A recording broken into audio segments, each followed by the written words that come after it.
His ship is broken. His crew is scattered. One of his warriors has vanished into the black water, and the gods are watching without intervening. But Eirik the Storm Eye does not stay down. From the wreckage he will rise, because the world tree is still cracking, and Loki is still laughing. And this island has teeth. Dawn arrived in the way of a man returning from a long illness. Pale, uncertain, still carrying the evidence of what it had survived. The storm had not ended so much as exhausted itself, leaving behind a sky the color of old pewter and a sea still churning with the memory of violence. Eirik had not slept. He had sat through the darkest hours of the night, feeding the driftwood fire with the mechanical attention of someone who had decided that this one small act of maintenance was the boundary between functioning and collapse. The fire lived. He continued. It was a philosophy reduced to its most basic terms. Gunnar slept through it all. This was not callousness. The berserker state consumed a man so completely that its aftermath required total shutdown, the body insisting on its debt being paid. He lay on his back in the pebbles like a felled oak, the gash across his forehead dried dark red, his massive chest rising and falling with a regularity that was reassuring in its absolute certainty. Even unconscious Gunnar took up space in a way that felt protective. Ingrid had positioned herself between him and the tree line with her staff across her knees, a posture that said she had not been asleep either, and she was watching the dark line of trees with more attention than the trees obviously deserved. The island. It demanded consideration, and Eirik had been giving it exactly that through the night's long dark hours. In the firelight's uncertain radius, he had examined what he could see of it. Black volcanic rock running down to the shore, the pebbles themselves all strangely uniform in shape, almost as though they had been arranged rather than tumbled there by centuries of tide. The tree line began perhaps 40 yards from the high water mark. Dense, dark pine forest, the same kind that covered half of Norway, but somehow arranged too neatly, the trees too evenly spaced, as though they had grown with intention, and carved into every rock he could see, every boulder, every face of exposed stone, were runes. Old ones. Older, perhaps, than the runes he knew. Ingrid confirmed his unease when the light grew strong enough to see clearly.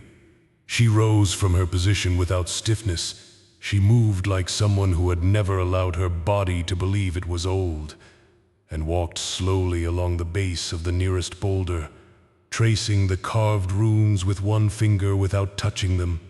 Her expression was the kind worn by people reading bad news. "These are not Viking runes," she said finally. "They are older. The protoscript of the Vanir before they came to terms with the Aesir, before the first war between the gods." She paused at one sequence, her finger hovering close without contact. "This island has a name in these marks. It translates roughly as, 'the place where names are left behind.'"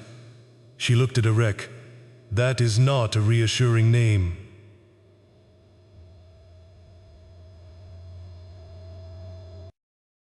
Gunnar woke like a man surfacing from deep water.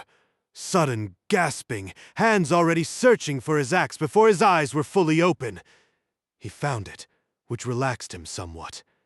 He sat up, touched the gash on his forehead, examined the blood on his fingers with the mild interest of a craftsman assessing materials, and said, "Where is Sigurd?" The question sat in the morning air, and none of them answered it for a moment, which was itself an answer of a kind. Gunnar looked out at the water. His sky-blue berserker's eyes, back to their ordinary shade now, moved across the empty gray surface with the thoroughness of a man who had lost people at sea before and knew exactly what to look for. He found nothing. His jaw tightened. "Then we go in," he said, jerking his head toward the tree line. "He came ashore somewhere."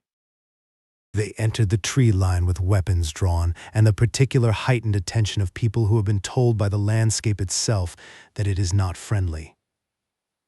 The forest swallowed them immediately. The light changed, as forest light always does, becoming filtered and green-gray and somehow thicker, as though it had weight. But this forest had something additional, a silence so complete it had texture. Not the silence of absence, but the silence of presence. The silence of something large holding very still. The runes continued on the trees themselves, carved into the bark at eye level, in patterns that Ingrid read as she walked, murmuring too quietly for the others to catch. Her staff tapped the ground with each step in a rhythm that seemed deliberate. A signal or a ward, Eirik could not tell which. They found him half a mile in. Sigurd was sitting with his back against a pine tree of exceptional girth, his knees drawn up, his one hand resting open on the ground beside him. He was breathing. He was looking at something approximately 6 feet in front of him, with the absolute concentration of a man watching something that only he could see. He was dry, completely dry, his clothing and his ash-blonde hair showing not a single trace of seawater, as though he had walked from a warm hall rather than dragged himself from a shipwreck in a cold autumn sea.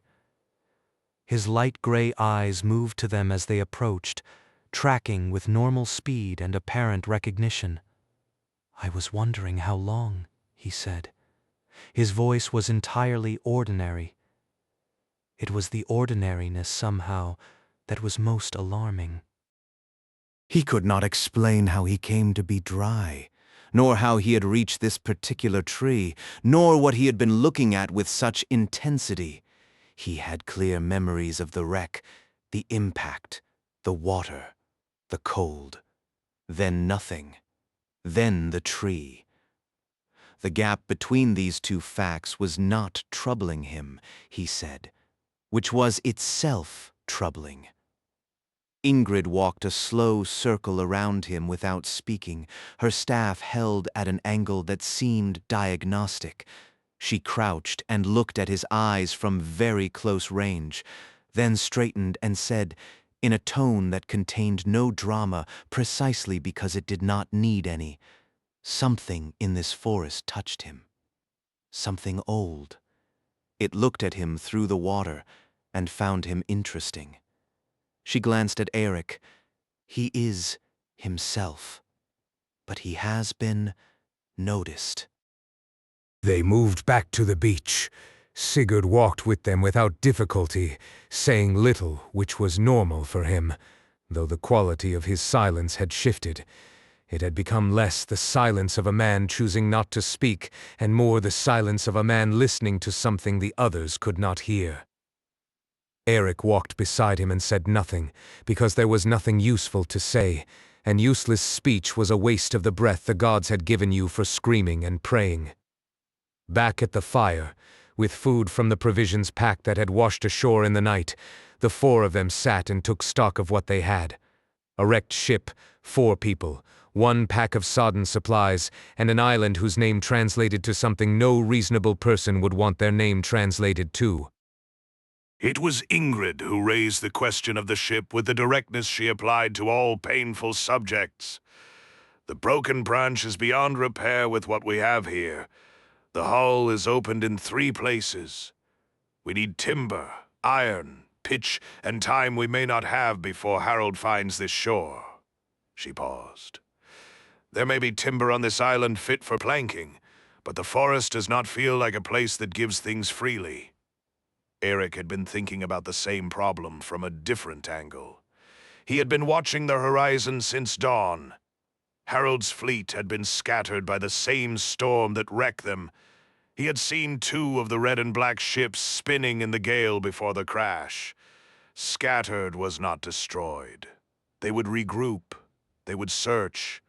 Time was the resource he had the least of. The stranger appeared on the beach at midday, and the manner of their appearance was wrong in every detail that mattered. There had been no boat. There was no track of footprints in the dark sand leading from the water. One moment the beach north of the fire was empty.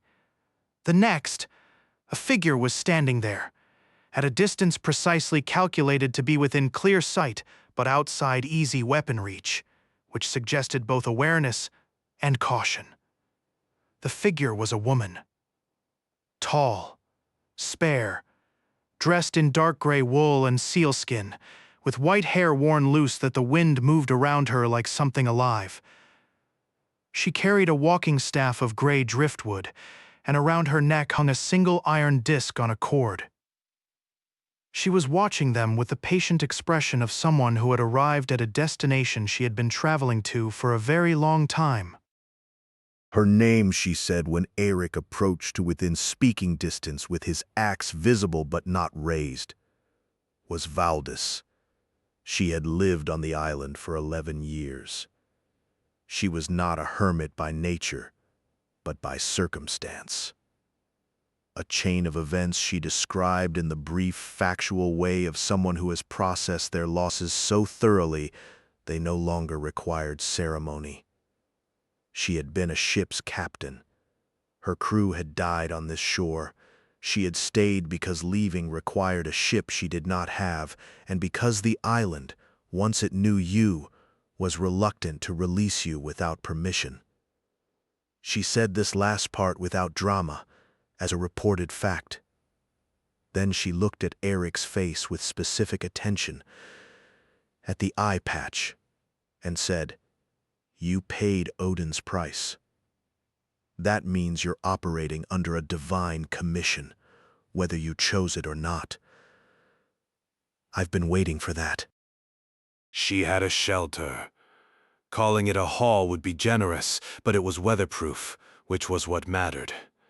Built into the leeward face of a large basalt outcrop, using timber from what had been her own ship and stone from the beach, it held a fire, 4 sleeping pallets, and 11 years' worth of organized survival. The walls were covered in her own writing. Not runes, but a dense cursive script she called her accounting. Every day logged, every observation, every pattern she had identified in the island's behavior. Because the island did behave, it responded to things. It had preferences. It does not like blood spilled in anger, she said, ladling hot broth from a clay pot over the fire. It does not like oaths broken, and it does not like Loki's mark. She looked at Sigurd, which is why it reached for your man in the water. He carries an oath debt that Loki contaminated. Ingrid, for the first time in Eirik's experience, looked startled. She turned to Sigurd with an expression that recalibrated everything she had previously concluded. "What oath debt?" she asked, and her voice had the edge of someone who needed an immediate answer. Sigurd set down his broth bowl. In the firelight, the new silver quality in his eyes was more visible, as though the irises had been very slightly silvered, the way breath silvers glass. He was quiet for a long moment, and when he spoke, the words came with the careful measured pace of someone unloading something they have carried for a long time and are not sure the floor will hold the weight. "I swore to Tyr for justice," he said. "I gave my hand. The oath was completed. The man I swore against is dead." He paused. But Loki interfered. He touched the oath before it was fulfilled. He made the justice impure. Valdis nodded as though this confirmed something she had long suspected. The island felt the contaminated oath in him when he went into the water. It pulled him here, not to hurt him, to examine him. It is old enough to remember the world before Loki began his games, and it finds anything Loki touched to be an irritant it wants to understand. She rose and moved to the shelter wall, pointing to a sequence of script in her accounting. 3 months ago, I recorded a change in the rune patterns on the southern shore. The island was anticipating something. Now you are here, Eirik Bjornsson, with Odin's mark on his face, and a divine commission I have been told to assist. She turned, and her pale blue-gray eyes were direct in the way of someone done with oblique approaches. I can help you rebuild your ship. In exchange, you take me with you when you leave. Eirik did not answer immediately. He was developing the habit, born from the last weeks of loss and payment, of treating his words as objects with weight, not to be set down carelessly. He looked at Ingrid. She gave the fractional incline of her head that meant, "I find no obvious deception." He looked at Gunnar. The berserker shrugged with the eloquent minimalism that was his preferred mode of counsel, which meant, "I can hit her if she turns out to be wrong." He looked at Sigurd, who was looking at Valdis with the new silver in his eyes, and Sigurd said, very quietly, "The island trusts her. I can feel it.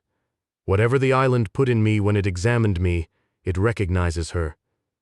Eirik looked at Valdis. "You know this island's moods. Can you get timber from that forest without the forest deciding to object?" "The forest gives wood willingly when asked correctly," Valdis said. "Not asked in words. Asked in the older language, the one before words." She looked at Sigurd. "And he can now speak it, whether he knows it or not." The work began the following morning. Valdis led them into the forest with a confidence that was immediately different from the anxiety of the previous day's entry. She moved through the trees with the ease of long familiarity, touching bark here, pausing there, the forest seeming to exhale around her passage. When she stopped before a tall pine that had fallen of its own accord sometime in the past season, the trunk already beginning to split along grain lines that were ideal for planking, Sigurd placed his one hand on the bark and said nothing, and the wood somehow gave more easily under the adze than wood had any right to. 3 days of labor. Valdis had pitch. She had been rendering it from pine resin for years, stockpiling against a departure she had always believed would come. Iron she had salvaged from her own wrecked ship, kept bright against rust with careful attention. Gunnar worked the repairs with a craftsman's focus that was entirely different from his battle ferocity. Precise, patient, speaking to the ship's wood in the low murmur of a man addressing something he respects. The hull's 3 breaches closed. The masts stepped and restayed. A new yard spar cut and fitted. The black sail, miraculously, inexplicably unshredded by the wreck, rebent to the yard. On the 3rd evening, the broken branch floated again, and this time it felt different. The island had added something to the timber. The ship felt somehow more known. On the 4th morning, Tyr spoke, not in voice. Tyr did not use voice as a rule, being the god of law and oaths and preferring the formal language of consequence over the informal language of speech. He spoke through Sigurd. The warrior woke before dawn, which was unusual, and went to the water's edge and stood there in the dark until the others rose. When they came to him, his eyes were entirely silver, not the subtle sheen of the days before, but a full silver luminescence glowing faintly in the pre-dawn dark. He spoke in a voice that contained Sigurd, but also contained something larger than Sigurd. "The oath debt is being reclaimed," the voice said. "The one who contaminated the oath will face settlement. But the path to settlement passes through a locked gate.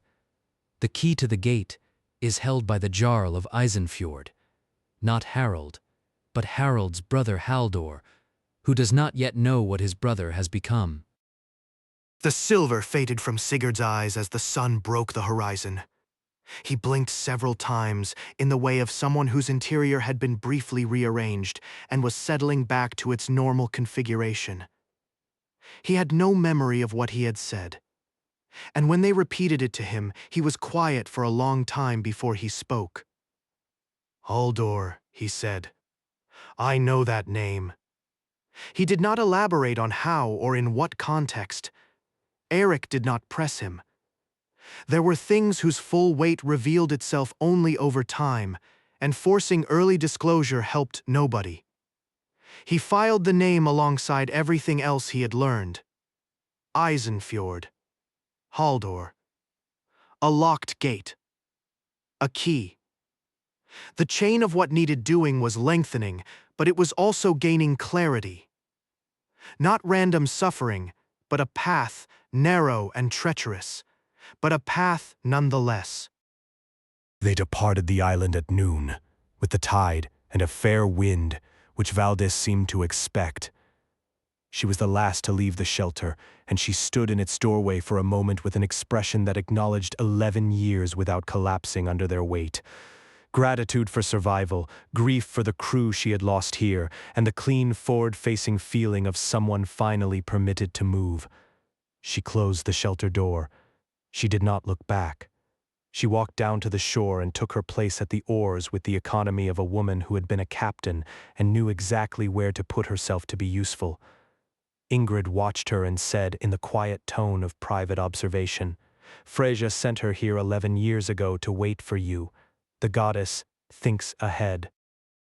The broken branch caught the noon wind and moved. The island fell behind them. The rune-covered rocks, the too evenly spaced forest, the shelter that had held 11 years of a woman's endurance. It shrank to a dark line on the gray water, then to a smudge, then to nothing. Valdis sat at the oar without looking back. Sigurd watched the empty water where the island had been with his silver-touched eyes, and once, just once, something seemed to answer him from below the surface, a flash of pale light in the dark water, gone before certainty could form. Then that, too, was gone. Ahead lay the sea. Ahead lay Eisenfjord and Harald's brother Haldor, and a key to a gate whose lock was not yet fully visible. Ahead lay the lengthening chain of what Eirik had sworn to do. Eirik stood at the prow and let the cold spray hit his face and thought about Eisenfjord. He had been there once, as a younger man, before the eye, before the oath, before everything that had made him into whatever he currently was. He remembered it as a large settlement, Harald's brother Haldor's territory, a man with a reputation for the kind of fairness that sits beside power more rarely than it should. He had not known then that Haldor and Harald were the kind of brothers whose brotherly love had cracks running through it large enough to stand in. He knew it now. The name Haldor rang against the name Harald in his mind, and the two sounds did not harmonize. Something had happened between them. Something Loki had very likely touched.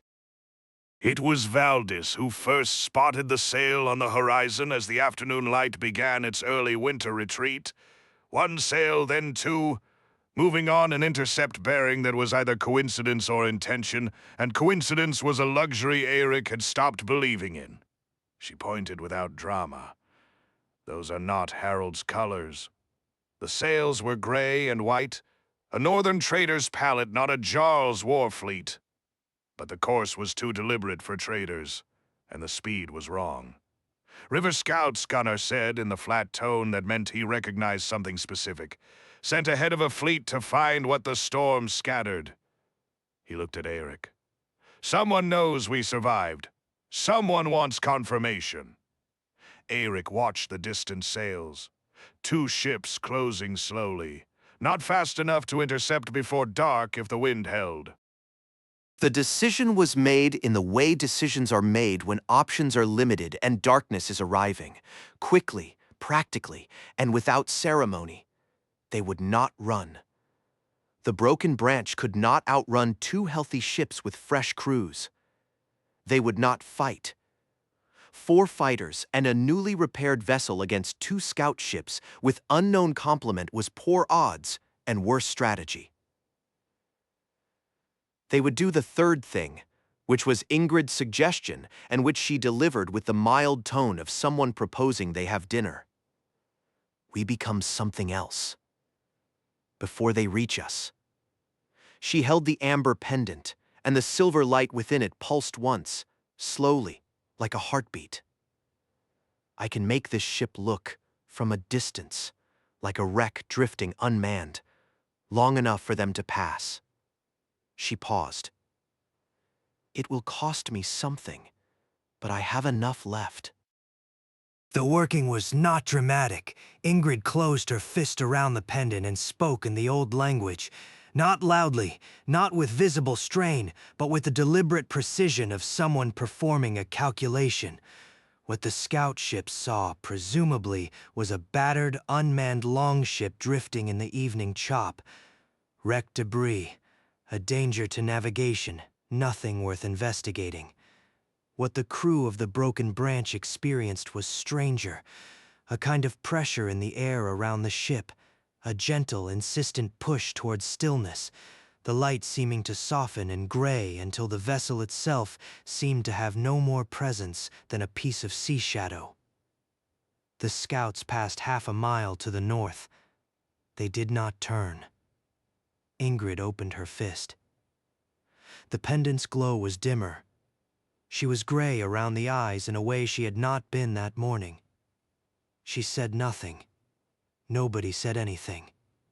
The sea accepted the silence. Night settled over the sea. The Broken Branch moved under stars that for the first time in days had no aurora behind them. Just cold, ancient starlight, clean and without portent for once. The crew took turns at the steering oar in silence, and silence was the right companion for this particular night. Valdis sat with Ingrid and spoke quietly to her, the conversation of two women who have both paid costs for things they chose and do not require sympathy for it, only acknowledgement. Gunnar sharpened his axe in the dark with the rhythmic focus of meditation. Sigurd watched the black water with his silver-touched eyes, and whatever he saw there, he kept to himself. And Eirik stood at the prow in the cold and thought about Eisenfjord and Harald's brother Haldor and the locked gate and the key and the feeling, growing steadily stronger, that Loki was letting them get there. That being allowed to proceed was itself part of the trap. The island has spoken. But its secrets run deeper than any fjord. Drop a comment. Do you trust the stranger on the shore? Did Sigurd come back from the water the same man he left as? Like if you want episode 3 immediately, and subscribe so Loki doesn't get to write the ending alone. Your support is what keeps this saga alive.